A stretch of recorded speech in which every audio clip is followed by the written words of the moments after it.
from different backgrounds. They are looking forward to sharing their experiences with you, so let's get the show on the road. First up, we have the president of Port Highland Student Voice, John Sunica.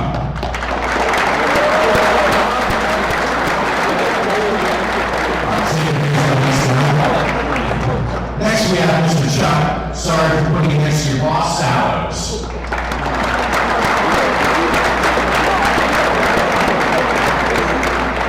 Our third celebrity is Midlight's very own, Mr. Robbie Hawkins.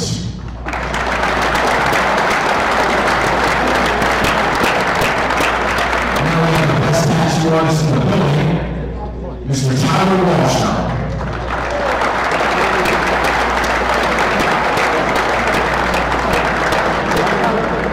Finally, we have Curwensville's very own Iris and acquaintance, Mr. Jefferson Thomas.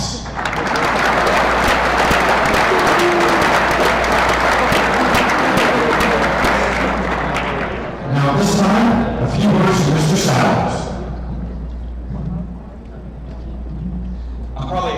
Do I need this? Do I need this?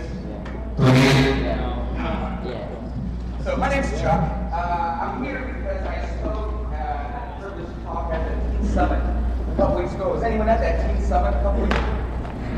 There were some people there that represented your school, and so I got to talk, and my job is called a recreation therapist, okay? And I guess the message that I was asked to tell you here is something that I swear by, okay? The message as a rec therapist is that right now this school, we're gonna, give me a color. What's your favorite color? Green. This school is the color green, okay? The teachers in here chose to work here, the teachers are green. Your parents chose to live in this town, that makes them green, right? The food you eat, the clothes, the people that are in this town that live here, that chose to live here, are green. Can we all say that? How many people can raise your hand and honestly tell me who's not going to live in this town when they graduate? You are leaving this town when you graduate. It's not negative. This isn't bad. I'm not calling you out. But how many people have a passion? Hold on. Hear me out. Hear me out. Hear me out, guys. Hear me out. How many people have a passion that they're not going to find in this town? And that's the purpose of it. This is my conversation that I'm going to have with you. Is that we all have our own colors. You're just in an environment that offers and only sponsors green colors. And that's the challenge for all of us. Because some of us are here are blue, reds, greens, yellows, and some of your friends that you have in this building are your color-ish. Yeah? How many people have friends that don't really know who you are, they're just friends? Raise your hand. Every one of you should be raising your hand for that. There are certain things you haven't told family and friends about you because they're not your color. Right? And this is the cool thing about these panels, and this panel that, especially for the first time having it, it's this confidence panel. Well, if you're not confident in the people around you, in the environment that you're in, are you going to share any information? No, you're not going to confide anything until you get around people that are your color. This is why we're able to share with some of our best friends. How many people have a best friend in this school? Raise your hand. Hey, I bet you they're your color-ish, right? They're blue. But how many colors can make up blue? As long as 51% of your color is the same color, then it's always going to be that color. So if you're 51% blue, you could have 49% other colors, right? And this is your friends. All your friends in this school are multicolored. Can we agree? Can we agree? And there's nothing wrong with that. The issue, the hard part, especially when it comes to confidence, and what I interact with at the hospital being depression, anxiety, suicidality, right? You don't have to answer this, but how many people have felt kind of suicidal? Have said to themselves, maybe not suicidal, but you said to yourself, I'm just sick and tired of being sick and tired. Raise your hand. How many people are sick and tired of being sick and tired? Really? I'm the only one? Raise your hand if you're sick and tired of being sick. Everybody is. Everybody, because you're a yellow amongst greens trying to find yellow. You're a purple amongst greens trying to find purple. But if you say that you're purple, and your friends are purple, that one thing that makes you you is now taking you apart and away from everybody. So you don't say you're purple, but you'll hide that inside and do things secretly purplishly. Does that make sense? Does that make sense? Raise your hand if that makes sense. Okay? What's that? I thought someone had questions. I think the purpose of this panel, and I think the purpose of everything that people are going to be offering you today is to show you and let you know that it's okay to be your color. It's just very difficult in a green world to be your color. Can we agree? Right? Some of us might be football players. Raise your hand if you're a football player. Some of you might be football players, right? And there's a certain mold that if you talk to people that football players should only be doing, right? How many people would consider themselves sensitive? Don't raise your hand. Oh, you might be called out for being sensitive. How many people would consider themselves sensitive that are football players? How many people like poetry? I like poetry, right? No, I played rugby in college too. Rugby's awesome. Rugby what? Rugby's awesome. Awesome. I hooked too. That's the only thing about rugby. I hooked. So I was right in the middle of the pack, right? Manly man, right? Manly man. But I also like plays. That's a part of my color, right? Some people don't know that, well, if you don't know my color, right? I also DJ. I'm a club DJ. I've been spinning records for 20 years. I will match a beat for days. I spin on a tractor scratch with 4 turntables, and I will juggle a beat for days. I have, right? I coach. There's all kinds of colors to me that allows me, but the difficult part of where you're at is trying to expand on these colors. I am going to tell you as a person that has gone through the ringer. I'm from a single mom, or a single. My mom wasn't single, she had me. That's impossible. So my father, I'm from a single home. My dad raised me. My brother had a kid at 14. Holy man, right? He's been married for 35 years. He's still married to the woman today, and they have 4 children. Wowzers. When you use that one, right? But I think the basis of this panel is for everyone to know that in this kind of environment, in this world that you're in right now, it's going to be very difficult. But what I don't want to happen is for you to get down for being your color. Because people may not represent that here. And that's okay.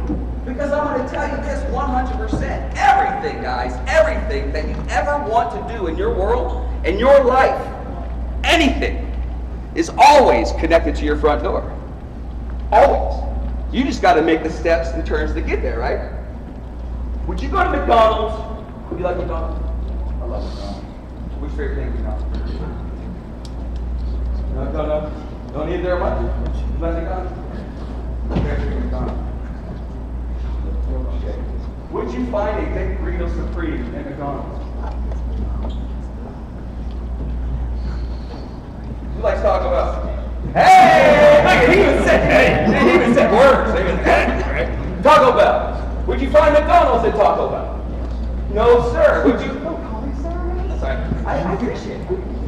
Would you try to order McDonald's and Taco Bell? No. If you did order McDonald's and Taco Bell, what would people say to you at Taco Bell? You're an idiot, right? Why the heck would you be over? You're right.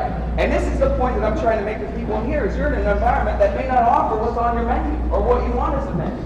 But I'm telling you guys, if there's things on your menu that are perfect for who you are, that's out there waiting for you. Can we agree? Can we agree? Oh, come on, gentlemen. Can we agree? Yeah! And that's the point of this. If you like steak, don't go to a fish house and expect them to have it. You're going to have to pursue these things. But guess who you're going to run into?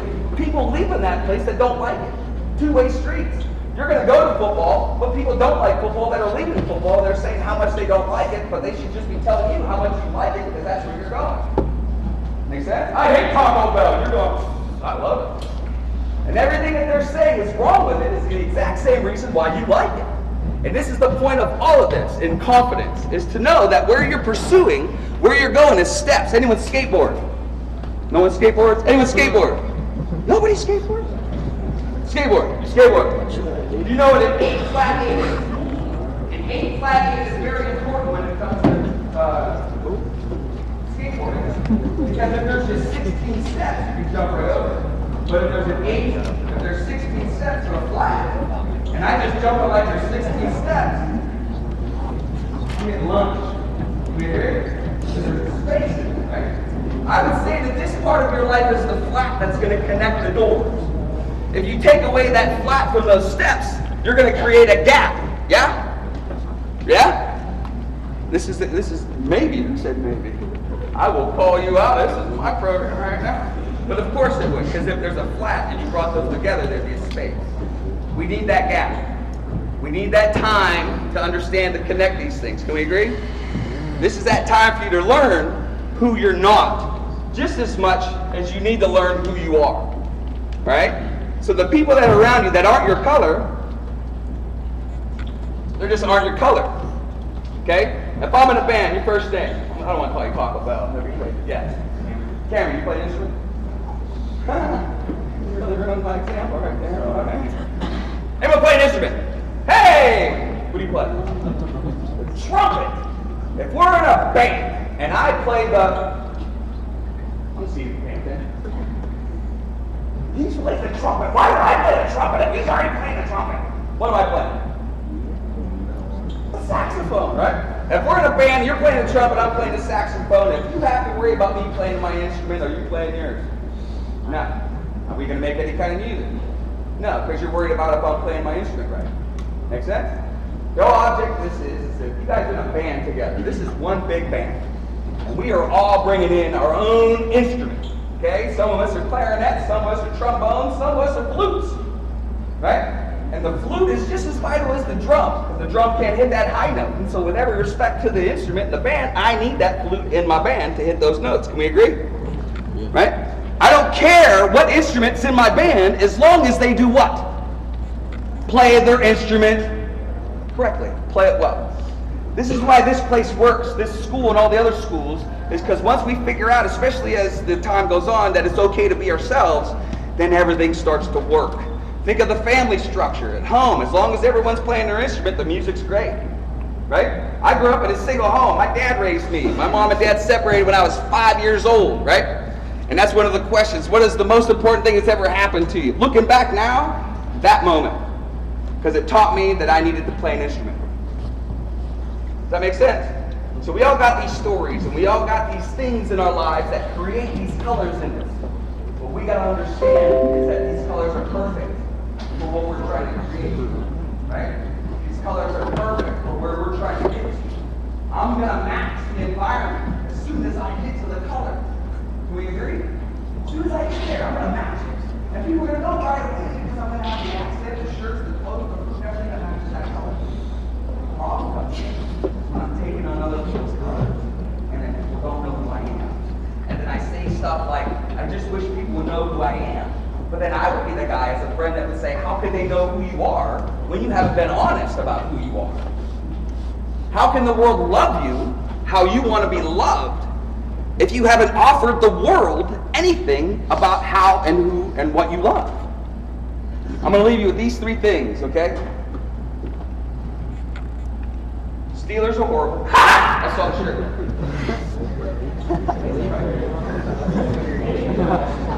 But I got your attention, dude. Let me say it one more time. I wear black and yellow on the days the Steelers lose.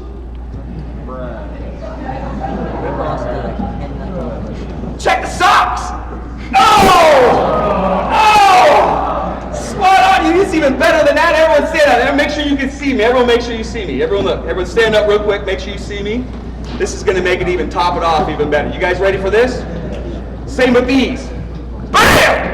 Oh, every one of you guys! Every one of you guys! That has to be a record! That has to be a record! It's so good right there! Go right there, boys! Alright, so that's number one for me. Second thing. Hear me out, hold on. You guys are all mad right now because you're going to be thinking about that all day. I can't believe you got it. Right. I did, because I'm good. Thank you. And you're welcome.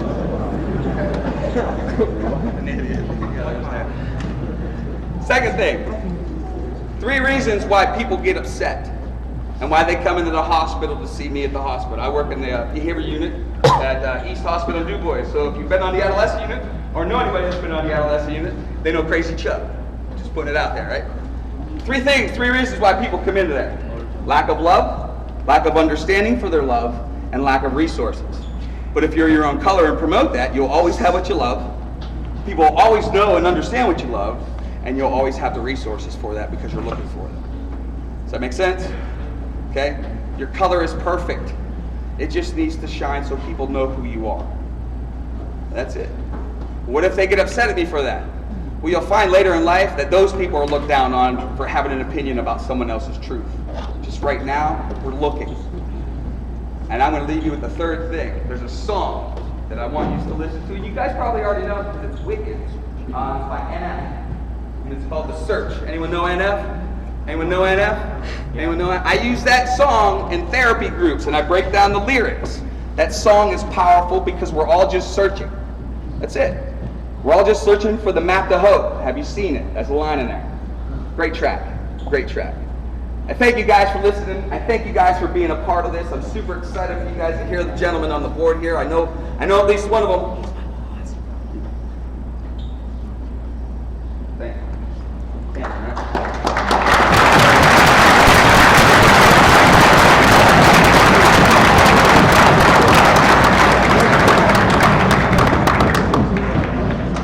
Thank you, Chuck. At this point, you're probably questioning the purpose of this gathering. It's simple. We want to get you thinking about your future from a different perspective. Jokes are fun and all, but let's give our panelists our undivided attention, just bring it down a little bit. Here's how this is going to work. I will ask our panelists specific questions, and they will answer with their experiences and wisdom.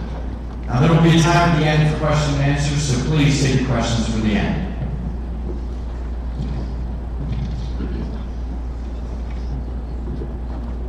Mr. Shooter, could you tell us a little bit about your background? For instance, where you grew up, college, and current work?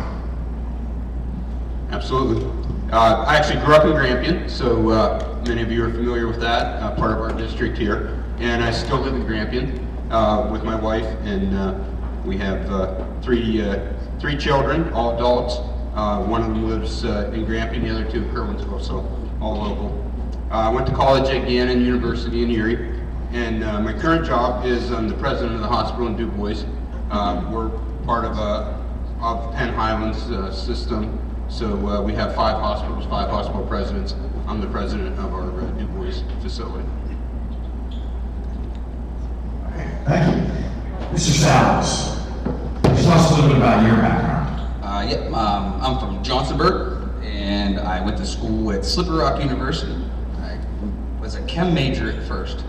And changed that real quick, and found rec therapy, and I work at Penn Highlands in the behavior unit, and I've been there for about 20 years, 19, 20 years.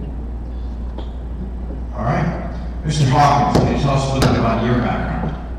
I grew up in Houtsville, and I tried college.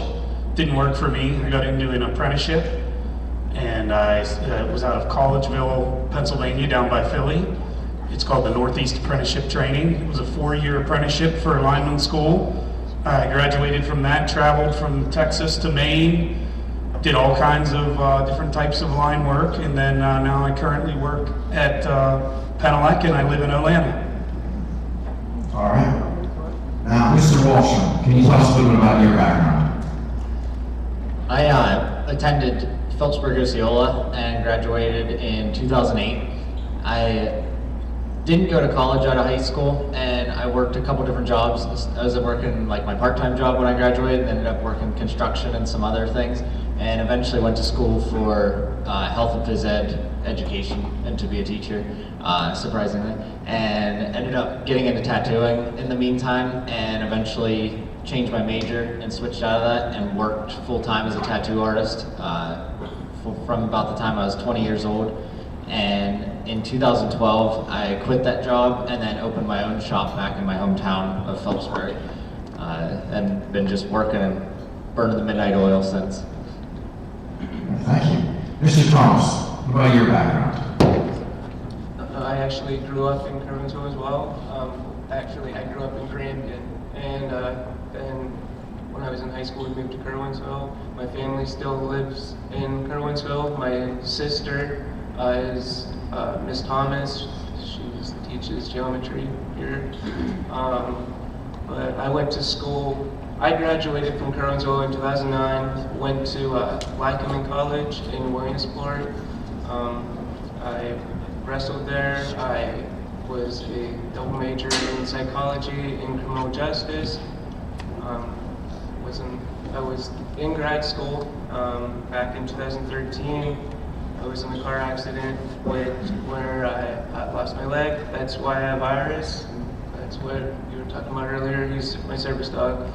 But I'm back in grad school, getting my master's in social work currently, and I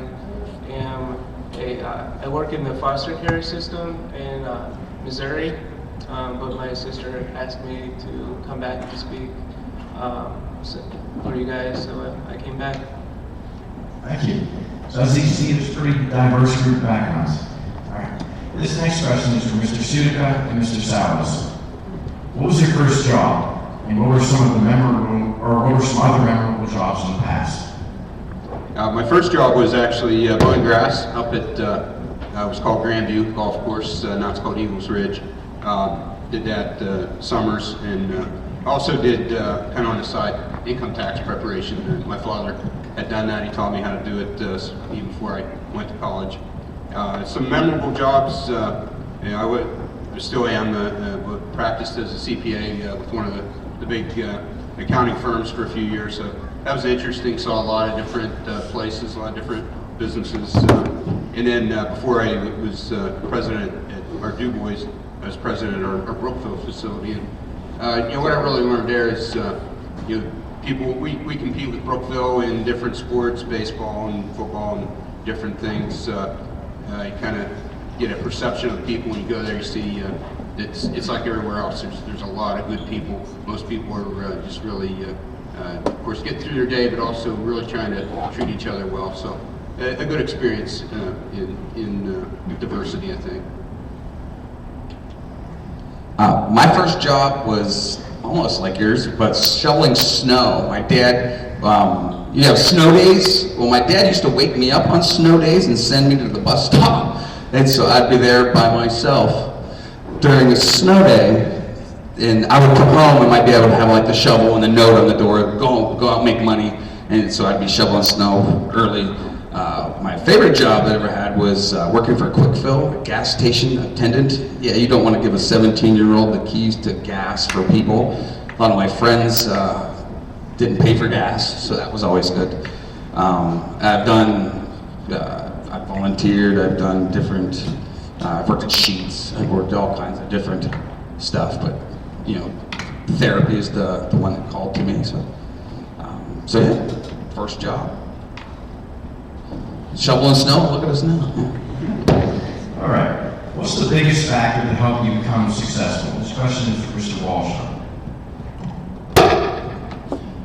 Like I said, I'm a tattoo artist, so a lot of the things that make me successful within that are very specific to art and things like that, like spending a lot of time to hone in skills and studying different styles of art, and pretty much just spending time tattooing. The more hours you put in, the more benefit you get in return. But I feel like overall, like as a more broad spectrum of being successful, I think one thing that I've noticed that sort of separates me from the other people like myself in the industry is that I feel that I try to be very genuine and honest with customers. There's a lot of people out there that seem like they want to just sort of candy coat something or tell customers what they want to hear, and not even just in business, but in everyday interactions. They want to try to make something feel like it's what the person wants to hear, and it makes it very misleading sometimes. So I try to be very straightforward with people and be honest with them and integrity driven and build their trust. And I think that's something that's really catapulted throughout time for me. People know that I'm not going to steer them wrong or something, and that I can direct them in the right direction. So I would say that's probably hands down probably the most successful attribute of what I've done. Mr. Hawkins, what are the rewards of hard work? First and foremost is pay. I mean, if you work hard, there's lots of employers out there that are willing to pay you good money to do it. Show up early, work hard, and then opportunities present themselves for overtime. And another big thing is the reward is a sense of accomplishment.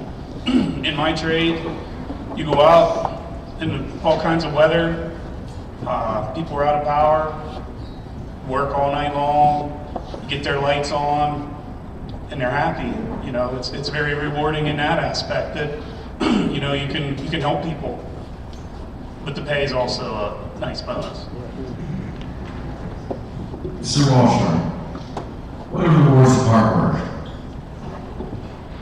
Along the lines of what Mr. Hawkins says,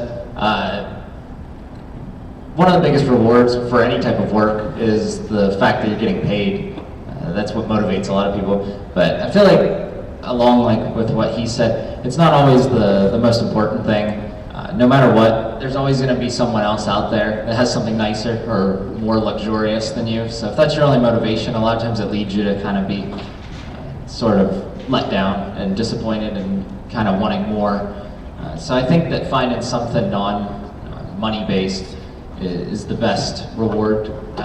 For me, I think that sometimes the little things are what really makes it worthwhile of doing so much long hours and time at the shop. Sometimes I'll be driving down the road and see like stickers on people's vehicles that are of my shop and stuff, and that's pretty wild. That's a very, I mean, it doesn't really pay me anything to have them have that, but it's a really cool feeling when you see that. And sometimes people send me Snapchats and things, like friends of mine will send me stuff, and they'll be out to eat and there's someone at a restaurant or something wearing one of my shirts, and sometimes I don't even know who the person is, so that's even cooler, the fact that it's not even someone I'm friends with that's wearing it.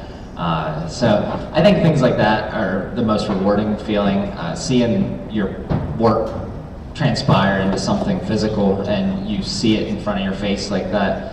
Anything that you take pride in and put your 110% into like that, it's a really great feeling whenever you see it come to life in front of you. All right, Mr. Thomas, what would you say the rewards of hard work are?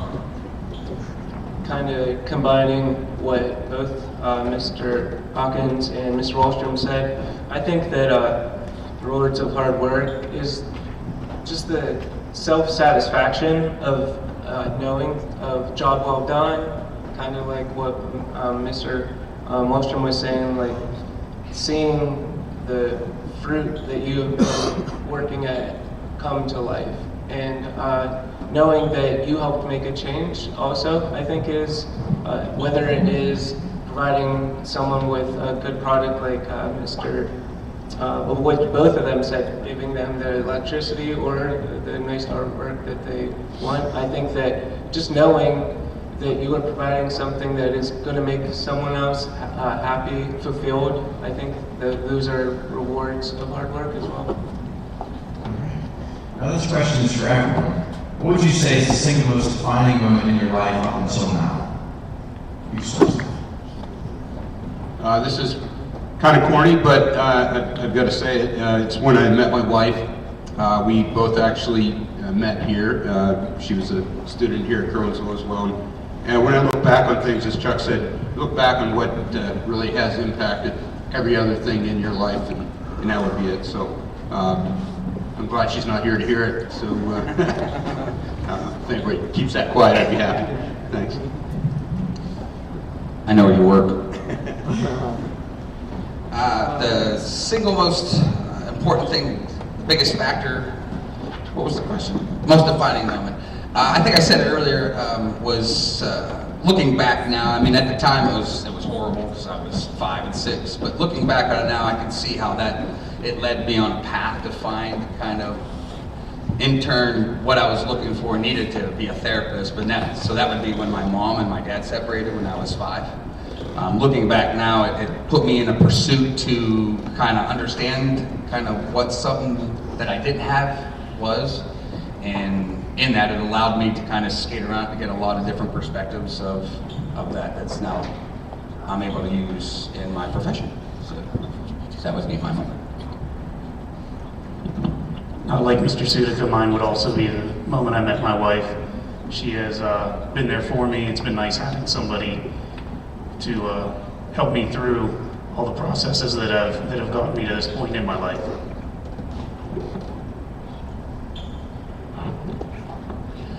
I feel like mine's gonna be a little bit longer than everyone else's.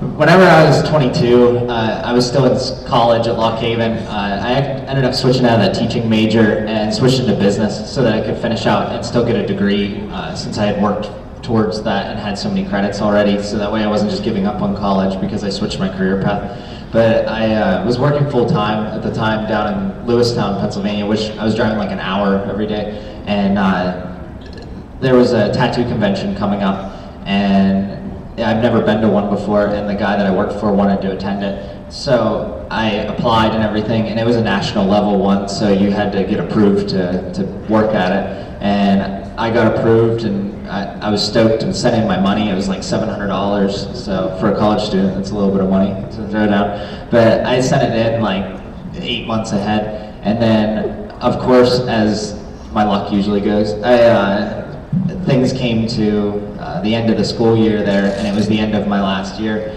And of course I had a final scheduled, because when you're in college, they a lot of times move your final test or final exam times around. They're not the same as what your normal class schedule is. And I had one that Friday morning that I was supposed to be at the convention, so I decided to still try to do the convention because I didn't want to lose out on all my money. And so I stayed and did my last final of college, actually, and then hurry up and trucked home on my mountain bike back to my apartment and packed up the car and left. And drove down to Baltimore and worked all weekend. And it worked out for the best. I'm really glad that I went down there, because the next day I was working, and the guy I was tattooing was from Lewistown also, and I had done some previous tattoos on him. And he had entered 2 of them in the contest for judging. It's kind of like this, where there's like a panel, and they judge your stuff. And at that level, there was people from like Ink Master and stuff there, and people on TV and everything. And so I was just stoked to be there and brush elbows with such people, especially how young I was. I was just turned 22, so I was like a little kid still. And I was tattooing him, and I thought, they announced the winners or whatever, and they do it from 3rd to 2nd to 1st, and I thought, maybe if I'm lucky, maybe there's a chance I'd get like a 3rd place or something if many people didn't apply or enter.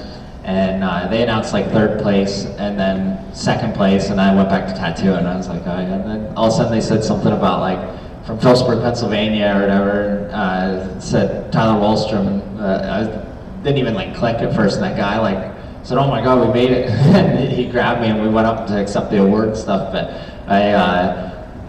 it was sort of surreal, especially at that age, and thinking that I almost didn't go because of college and everything. And probably shouldn't tell you guys this, but graduation was also that weekend, so I skipped that to go. But probably not the best example.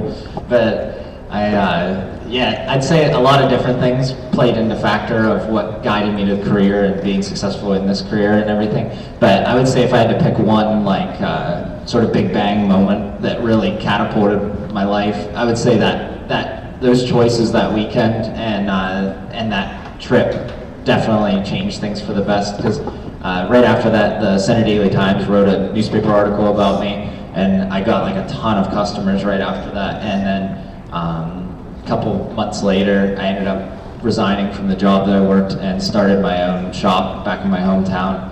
And so I would say that pretty much changed my life that weekend and sort of projected me into a successful career.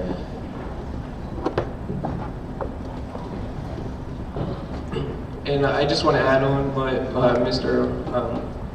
Wallstrom just said. That depicts for you guys, like, if you have a passion for something, you really need to grab a hold of it. I think that is a really important thing in life as you guys are getting older, and some of you are approaching adulthood, getting ready to graduate school in half a year. So you just have to really find what you're passionate for and grab a hold of it. Because, I mean, if he wouldn't have went to that convention that weekend and he would have went to graduation, it's hard to know what his career as a tattoo artist would be like right now. But because he went there and he went all in on it, that he was able to really make something of it whenever it was all said and done. But for me, the defining moment, as I mentioned earlier, I was in a car accident. I lost my leg. My life was flipped upside down. The trajectory of what I wanted to do was completely different. Instead of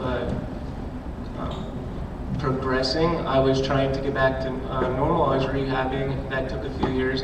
But so that was definitely a defining moment in my life. But I would say a defining moment where I was able to make a choice on what happened. After my accident, I actually, I'm going to give you two. And you said that yours might be a little bit longer. Mine's going to be, I would say, just as long. But I'm going to give you two defining moments. One is after my accident, I also lost my girlfriend in the car accident as well. And I spent most of my time after my accident trying to escape the hopeless and helpless reality of my life by getting high. I am a recovering drug addict, but I would say that that was one of the deciding that that was what was best, that that was what was going to help me, that that was going to fill the void. I would say that that was one of the defining moments whenever I decided that using drugs and alcohol was going to fix that void that I was missing. And that went on for a few years in my life and caused a lot of carnage, a lot of destruction in my life. But the next defining moment that really changed my life is I came to and saw red and blue lights in my rearview mirror on one night, and I got arrested. And at that moment, like, I came to it, and I made a decision that I was going to make change in my life, because the only person that can make change in my life is me. Like, the police officers, the judge system, they could have punished me and given me whatever they needed to, but that's not going to make change in my life. That's not what made the change. I had to be the one that made the change. And 3 days after that event, I went to a rehab facility, and my sobriety date is July 4th, 2016. And I would say that moment, whenever I decided that I was going to take responsibility for my actions and make a change, that would definitely be a defining moment, which has helped me become the person I am today. 3.5 years later, I mean, I'm definitely at a totally different point in my life right now. And yeah, so that's definitely a defining moment in my life. What school, sport, and/or people skill did you learn from school that you carried over into your professional career? This is for Mr. Hawkins. Would be football. I remember when I was in 8th grade, Coach Laser handing me a football. I was playing tight end at the end of the season, and he handed me a football, and he said, "Next year you're going to be the quarterback." And it was 9th grade quarterback. It meant a lot to me, and I wanted it. And a lot of other guys said that they were going to take it, but I wanted it more than them. And that carried right up through high school. I mean, in anything, you have to want it, and I wanted it more than anybody else, and I put a lot of time in. I went to a lot of camps. I did a lot of things that no other quarterbacks at Mo Valley had done by going to those camps and doing things outside of the school. And in my professional career, it's the same thing. I mean, I wanted to get better at being a lineman. I didn't just want to be, hey, I wanted guys on crews to want me on their crew because I was good at what I did. So as far as carrying over to my professional career, what you're doing now in high school, playing sports and giving it your all and giving that extra, that will carry over once you graduate from here. All right, Mr. Thomas, What school, sport, and or people skill did you learn from school that you've carried over into your professional career? There's definitely plenty, and kind of adding on to what Mr. Hawkins said, I think that I wrestled throughout my entire life. Actually, Mr. Sudica down there on the end, he coached me throughout my elementary time in wrestling, and also he was my little league baseball coach. So just the impact that playing a sport can have on your life, or even anything, whether it's you're in cast or band or those types of things, whatever you're involved with in school, it can help. The dedication and commitment that you have to give to those sports, it translates into life as well.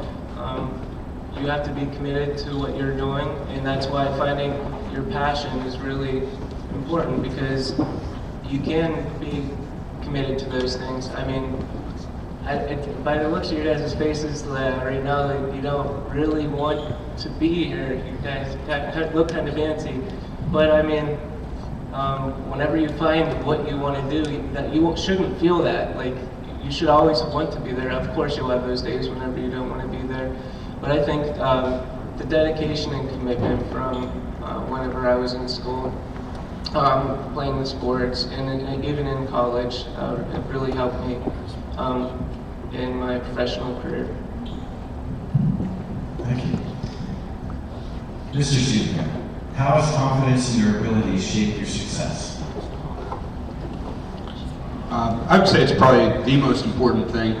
And I think you get confidence by working hard, by preparation, and then, you know, I don't think bragging, you know, and outward confidence is the way to do it. I think inward confidence that whatever comes up, whatever gets thrown your way, if you work hard and are prepared, that is the key. And as a couple of us have said too, that, you know, in a work situation or recreation or helping others, it's really about finding the thing you're passionate about.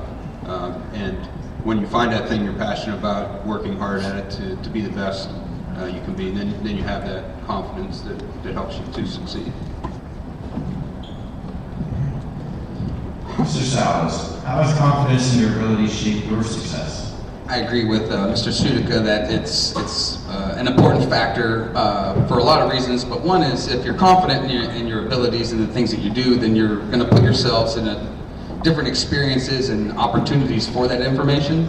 And as a therapist, I'm confident what I talk about, and when I can have that confidence in what I know and I'm able to take that into other environments, then I actually learn based on other people how to be a therapist with my information. And so with confidence in my information and the things that I do, whether it's DJing or barbering or anything like that, it allows me to put myself in different situations to learn even more about what it is that I'm passionate about that I would never have learned if it wasn't for a particular experience. Does that make sense? So, confidence. Mr. Walsh, how has your confidence in your abilities shaped your success? I like to think of myself as a confident person. I like to think that I can carry myself well, and then you're faced with like a moment whenever you have someone like Chuck give a speech, and then you follow them up, and you start really doubting yourself and not sure if you're in the right place. So I think that I try to be as confident as I can, but deep down, I think there's always going to be those doubts and things like that, and you're going to be unsure of yourself and self-conscious. But I know when I first started tattooing, and I'd be faced with something where I wasn't sure if I could actually do it. People would bring me a design or something or an idea that they wanted, and I wasn't even sure if I could pull it off or something.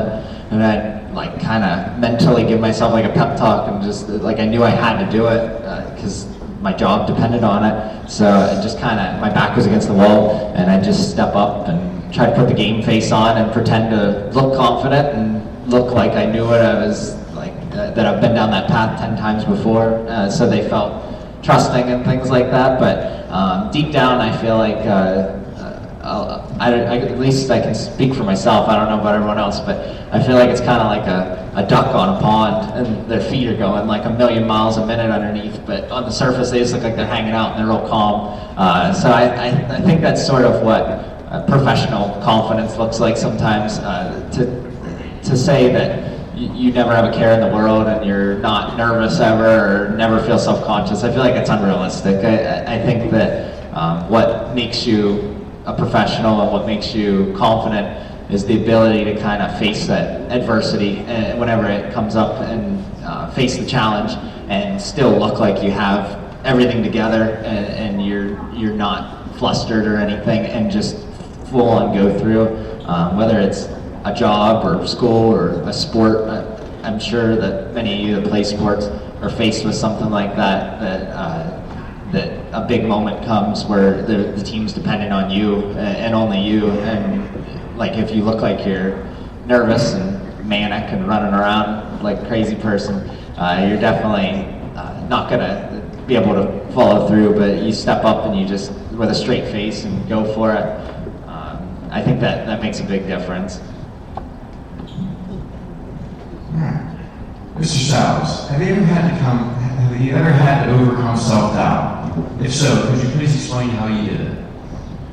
Just like I was saying with everyone in the room and everyone on the panel and everyone that's in this, we're all we all landed in an environment that wasn't our color. And so I think we all have these experiences of self-doubt. And I think one thing that allowed me to overcome it was support groups. And when I say support groups, not so much individuals that I would seek out, but more like mentors.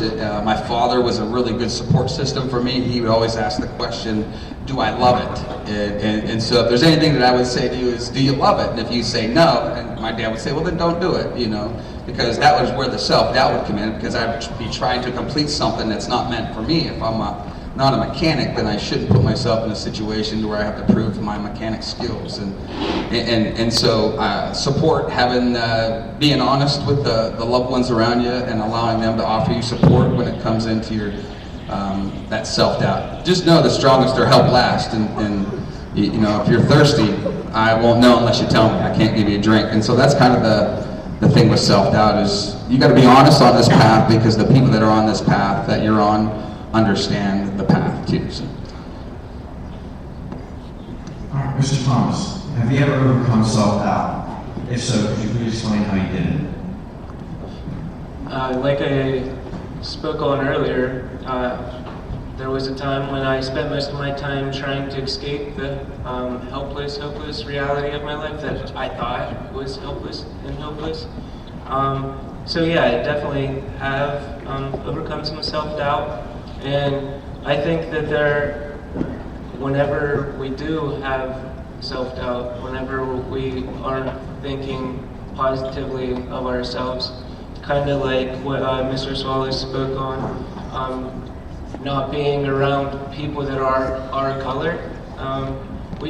It's important to try to find, for me, it was people, places, and things. Like I had to find the people that would be positive and make my life better, and I had to be in the places that would provide that as well. And as far as things, I had to make sure that I was doing the next right thing. I had to make sure that I wasn't putting things in my life that were going to make me feel that way. Because obviously if you're having self-doubt or you're depressed about something, there's a reason why. And it's okay to ask for help whenever you are having self-doubt. I encourage you, whenever you have self-doubt, to ask for help. Whether it is talking to Mr. Houston, talking to any of the teachers that are in here, just be willing to ask for help, even in the future. The same thing.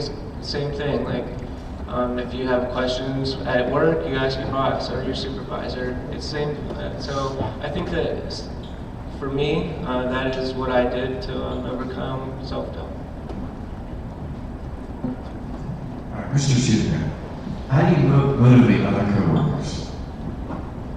I think the best way to motivate people is to recognize them So allow them to do their job, recognize them for a job well done, and then reward people. And reward can be money, but it also can be recognition. It can be the pat on the back. It can be mentioning the good work in front of others. So I think, in my opinion, those are the best ways to motivate people.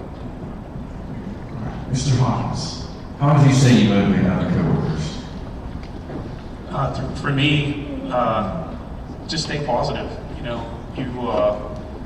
In my trade, it's real easy to get into the negatives, and when you got lines down in the weather and you're in a right of way and you got a bunch of crap work, basically, it's just easy to say, I don't want to go down there and do it. But if you throw your tools on your back and you carry them down that right of way, guys will follow you, and just try to have a good time. Work's work.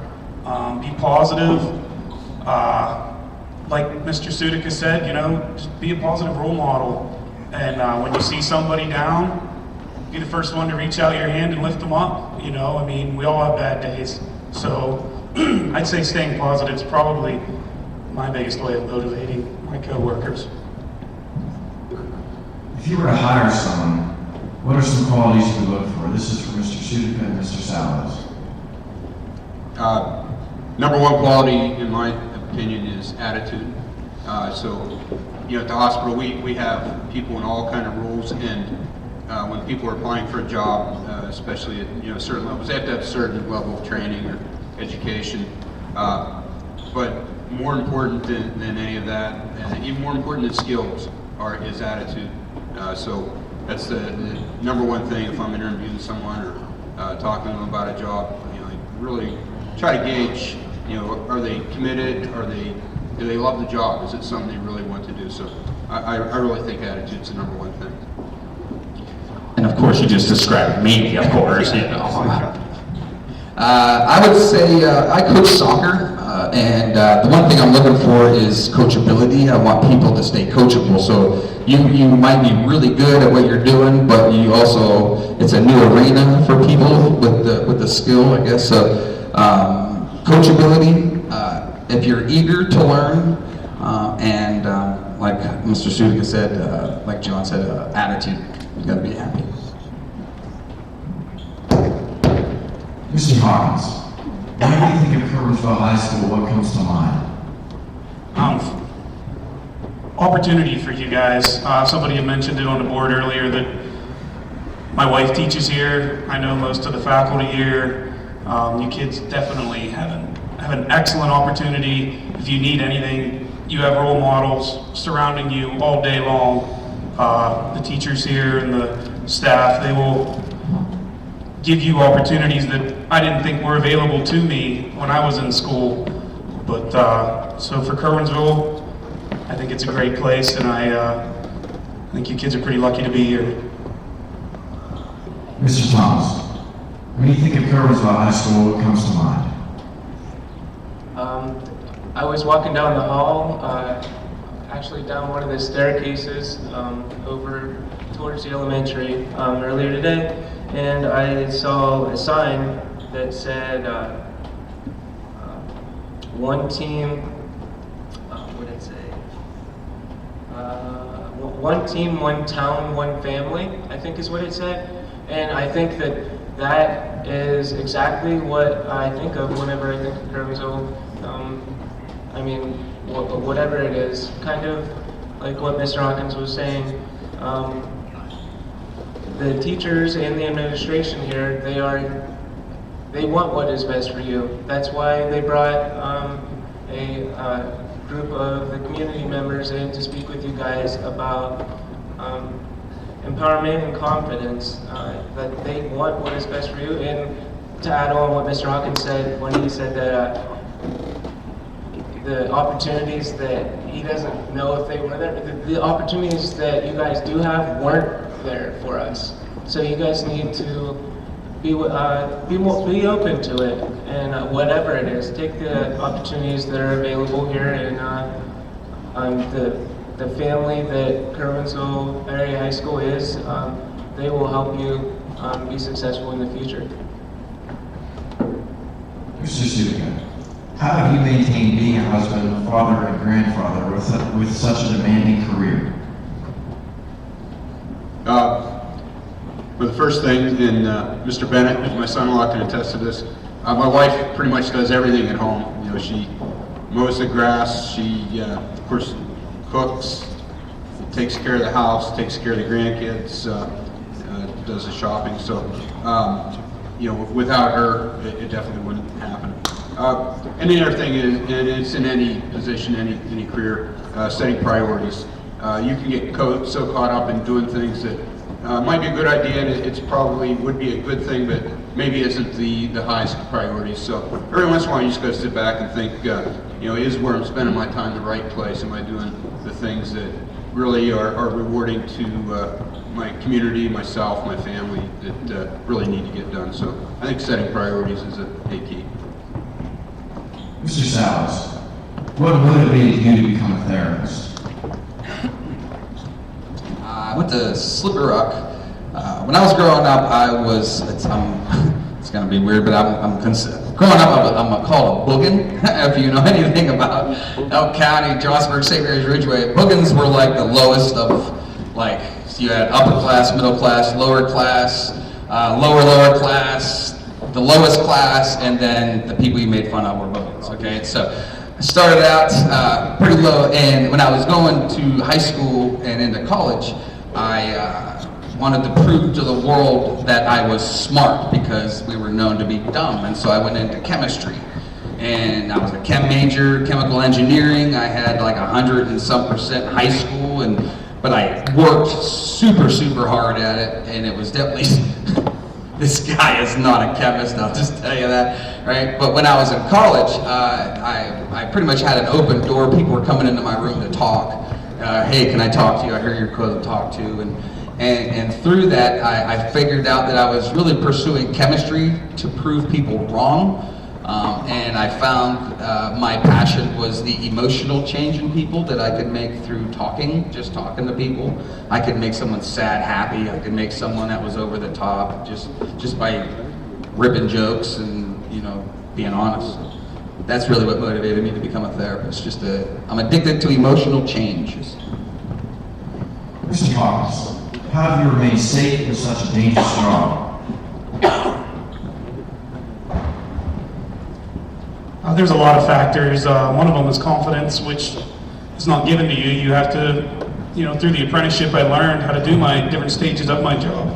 Excuse me, but also being honest with myself and knowing that I might be in over my head on a certain job, and having confidence in my coworkers to say, hey, what's going on here? What do you think?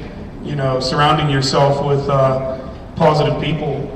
So, and also my family. There's lots of times where, you know, you're in a situation where you look at things and, you know, you got to say, man, I better step back. You know, I better take my time. You know, is it worth it? You know, I don't want to be hurt. So confidence, surrounding myself with positive people, and thinking about my family are the three main factors. Mr. Walsh, what does owning rock and ruthless tattoos mean to you, and why did you choose to stay in your hometown? I feel like owning my shop has been something that's always been sort of a passion of mine. Maybe not directly a tattoo shop, but whenever I was your guys' age, I wanted to be in bands and things like that and be quote unquote like a rock star. And so I always wanted to do something along those lines. And once you graduate, life kind of hits you pretty quick in a few months or years here for you guys. And all of a sudden I was like, oh man, that's not really going to be a possibility anymore or something. You start thinking about things like boring stuff like health insurance and things like that. So you start getting kind of real and trying to focus on maybe something that's a more realistic career or something, but I kind of didn't want to give up that dream. I always wanted to be in bands and start like a clothing brand and things like that. And so I think that in the long run, it worked out in the same sort of, maybe not the exact title, but sort of in a similar type of field where it's very artistic and unique and non-typical. I definitely am far from like a 9-to-5 job. I don't get paid lunches or anything cool like that, but at the same time, I kind of asked for that life. I didn't set out to be a tattoo artist because I wanted like a pension plan or something like that. I set out to do it because it was something that internally I was driven to do, and I think that's what motivates me to go above and beyond sometimes when I need to, whenever like duty asks that.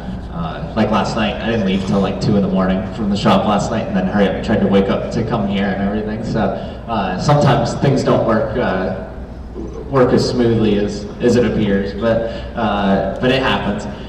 But the question about what made me decide to be in my hometown, that's a pretty personal question. It hit me pretty hard. It's something I talk about a lot, actually. When I was your age, I wanted to be in bands or something, so I said that I was moving away and I wasn't going to be in a small town and everything, and I said I was going to move to California or something like Los Angeles and go move there. And I was an angstful 13-year-old, 14-year-old that wanted to live in a big city. And now you probably couldn't pay me enough money to ever live in Los Angeles or California, but my personality's changed a little bit. But I feel like that I didn't go to college out of high school. A bunch of my friends and peers all moved away, and that was a really hard moment of my life. That was definitely, like we were talking about defining moments, I would say that's another one for me. That when I was like 18 years old and graduated, and I actually had plans of doing like an electrical apprenticeship, which is funny because there's one sitting next to me, and it didn't work out, and I got denied at the time, whenever that was my life plan pretty much at that point of graduating high school. And I thought, oh, my whole life's set up, and that didn't happen. I was kind of left in my hometown, kind of just stuck, feeling kind of, I was still working my part-time job as a grocery, like at Weiss at the grocery store, and that job seemed cool whenever you're in high school, and then all of a sudden, like the day after graduation, all of a sudden you feel kind of down on yourself and feel like a failure or something. It's weird how that perspective changes, and all my friends went off and were living this big life at college and starting college and going to all the big like college football games, all that stuff, and it seemed so cool on social media and everything, and I felt like I was doing nothing with my life. And then not too long after that, a bunch of the kids all ended up moving back and dropping out and stuff, so I feel like some of that stuff sometimes isn't always what it appears. But anyways, I was in my small town and everything, and then I ended up trying to become a tattoo artist at that point. And so in order to do that, there was no tattoo shops in our area at all. So I had to reach out and set out to go somewhere else, and I went around State College and everything and trying to find someone that would help take me on as an apprentice. And I couldn't get anyone to give me a break and help me out at all. No one was really interested, and it's a hard industry to get into also, so it is tough. And I ended up going the whole way down to Lewistown, which is like an hour drive. It's like 60 miles from my house, and I was driving the whole way down there to go there. And eventually then I ended up staying down there because it was too hard to go back and forth, so I kind of moved directly. I was kind of hanging out at friends' houses that I met there and stuff to make it a little bit easier, because I still had an apartment at college too. But I had to leave my small town to go out, not that Lewistown's a big city or anything, but to go to an area that had the resources that I needed and the job that I was looking to do. Sometimes if there's something more unique that you want to do with your life, it's not available in your small town. But that being said, after I was a tattoo artist for a while, I came back and to our town and ended up seeing things had become kind of depressed there, like furthermore than whenever I left, and I wasn't gone that long. There was businesses closing, and there was like a couple buildings that I grew up downtown seeing all the time. They were getting ripped down and stuff, and it kind of resonated with me a little bit. It kind of makes you feel something whenever the town that you lived in for the first 18 years of your life starts to fall apart, kind of. A lot of the kids that I went to high school with started getting, not a lot of them, but some of them that you knew in high school ended up in trouble or something with the law or with drugs or alcohol or something, and it starts kind of seeming like everything's kind of negative and everyone has a real negative attitude there, then whenever you're in high school, everything seems hopeful because there's a future. But then after that, a lot of people just kind of feel stuck and just kind of get very negative and spiteful towards each other. And so I decided, despite all those things I just talked about, that sounds pretty like a bummer, but I decided to, whenever I quit my job, to open my shop in my hometown. Some of it was business reasons, like that a lot of my clientele and people that knew me were in that town, so that helped out a lot too. But sort of a non-monetary reason was that I wanted to try to bring something back to the town. I set out and went out somewhere else and grabbed something different than what was there. So I had the ability and the opportunity to bring it back to our town and do something cool. And it definitely wasn't like a big welcoming red ribbon cutting thing. I heard a lot of rumors behind my back and stuff, people saying like that they'll give me 6 months and I'll be out of business and all kinds of stuff, because there was no tattoo shops at this point in our town, and they said that our town never will support that, and it just doesn't make enough money. And they say that about all kinds of businesses. They say that there's just not the market for it there and stuff. But things were tough. I mean, whenever I left my other job, I had like 2 job offers, and one was in downtown State College.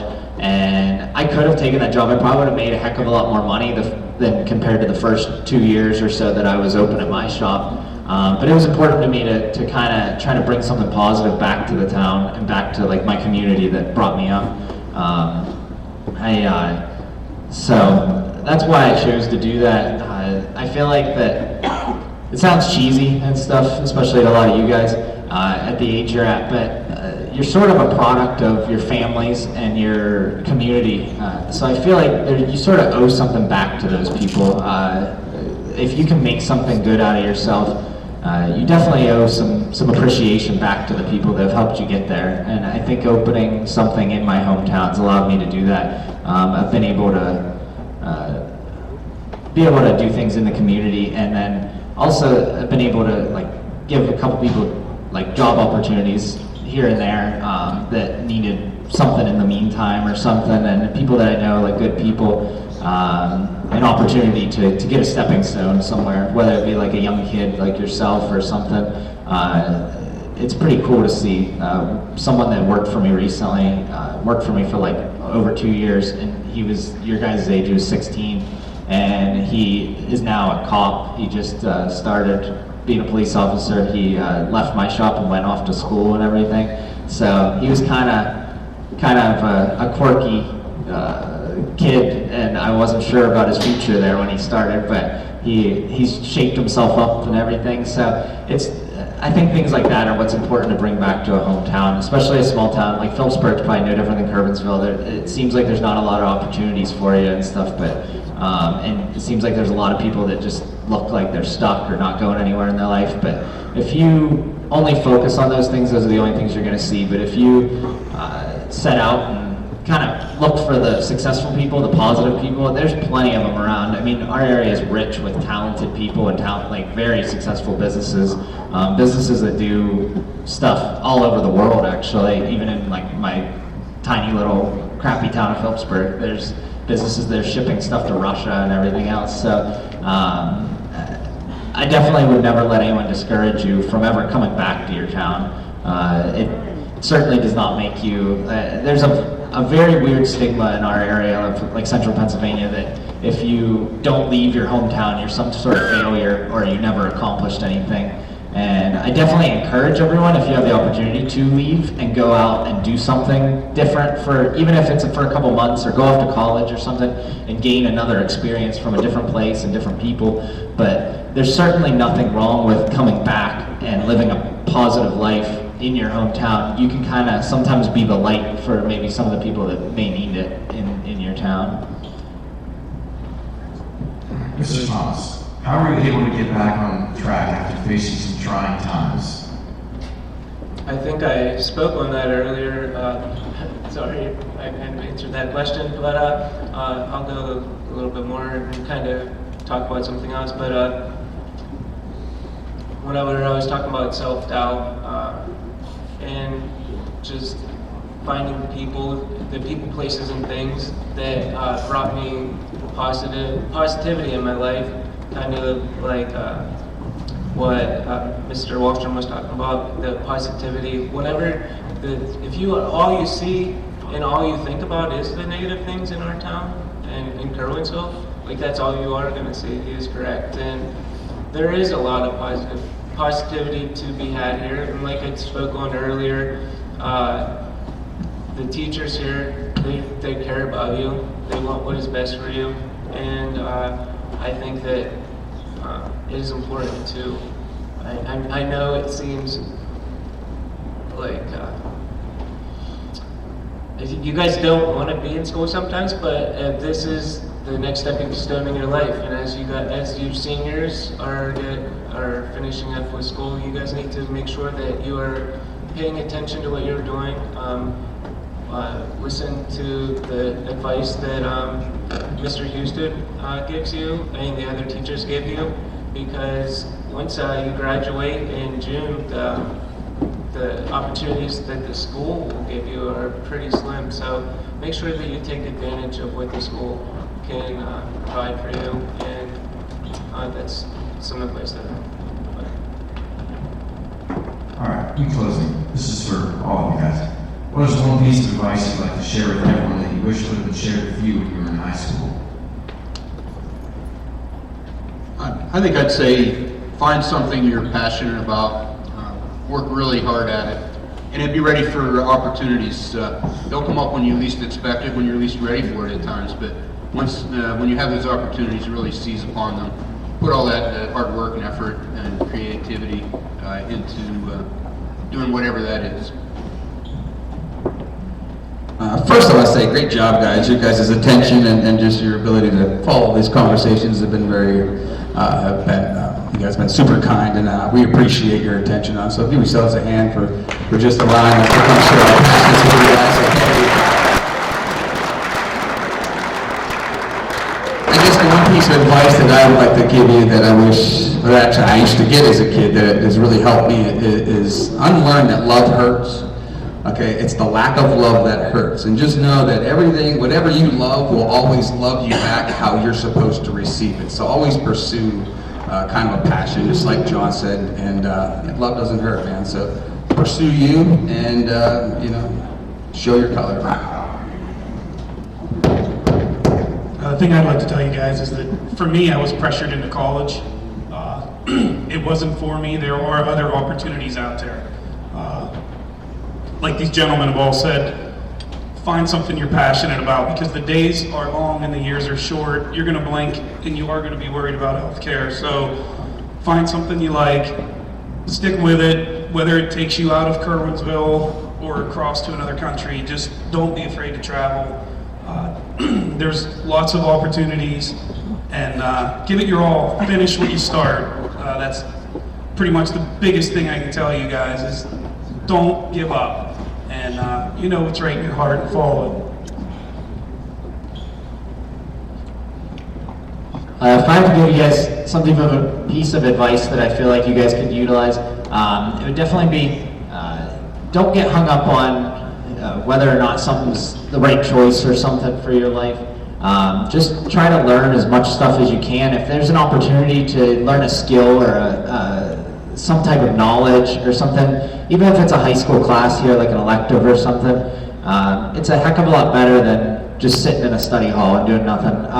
If you take advantage of every bit of opportunity to learn something, even if it's not your career field, it's still going to make you, it adds like one more tool to the toolbox to being successful there. I ended up, like I said, I went to college to be a teacher, and I ended up being a tattoo artist. So, I mean, I paid back like 40 grand in student loans. So it seems a lot of people view that as a waste. But there's a lot of stuff that I learned in that time that I was at Lock Haven that really kind of helps me now. One of the things was we had to teach like the rest of our class, like our peers. So it's made me a little bit better at being able to do things like this and talk to students and things like that. So that's cool. But I also was going for health, so a lot of the stuff was like anatomy and things like that. all the boring stuff. And I ended up becoming a tattoo artist, and it works with the body and with health and medical procedures and things like that. So I'm actually reapplying all that stuff that I learned that seemed like such a waste before back into my life, and it kind of puts me ahead of maybe another tattoo artist that maybe is a high school dropout or something like that doesn't have any other skills beyond tattooing. I think being a well-rounded person is the best thing, whether it be for your career or for your personal life. You can never have too many skills or trades or anything like that. I look back and I regret not taking advantage of like VOTech when I was in school, even though it's not exactly what would put me in my career. But there's more to life than just your job title. I mean, there's a lot of skills and stuff that you utilize within that. And then life kind of comes full circle sometimes. Like I bought a building recently to try to move my tattoo shop into. So I'm utilizing skills like various construction skills and things like that have nothing to do with what I do for a job, but would definitely are definitely benefiting me now. And I wish that I had more. The sky's the limit with knowledge and stuff. It's the one thing I feel like that no one can take away from you. Your car and everything else can get repossessed or wrecked or anything, but no one can take back like a degree from you or anything. No one's gonna come rip it up. And even if they do, it doesn't mean anything. It's still in your head. If you learn a trade or a skill set, that's forever. Whether you lose your job or not, you always have that, and you can always apply that to make money somehow in the future. So I'm a big supporter of learning any type of trade like that. Even if you're a college-based career or something, if you can learn a trade, it's something that's awesome throughout your life because you can always do for something extra.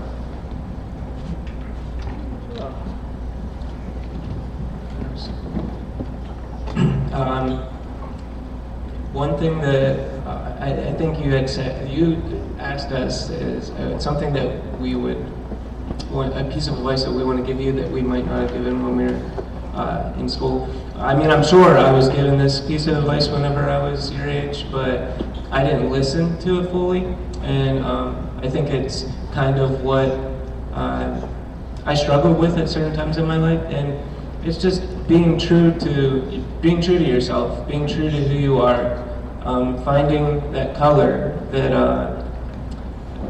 Mr. Solis had talked about earlier, finding just whenever you're true to yourself, you aren't going to lose yourself, I guess is what I'm saying. Like at one point in my life, like I had mentioned earlier, I had lost hope, and I gave up on myself. I did lose myself, and but that leads me into another thing that I wanted to talk to you guys about. The piece of advice is like everyone is going to go through struggles. Every one of us up here has had some type of struggle in our life, and it's what you do to overcome that struggle, and it makes you the person that you are. So don't get down on yourself whenever you are struggling. Just figure out how to get through it, and be confident in yourself, and that will lead you a lot further than you actually believe. So thank you for having us, guys.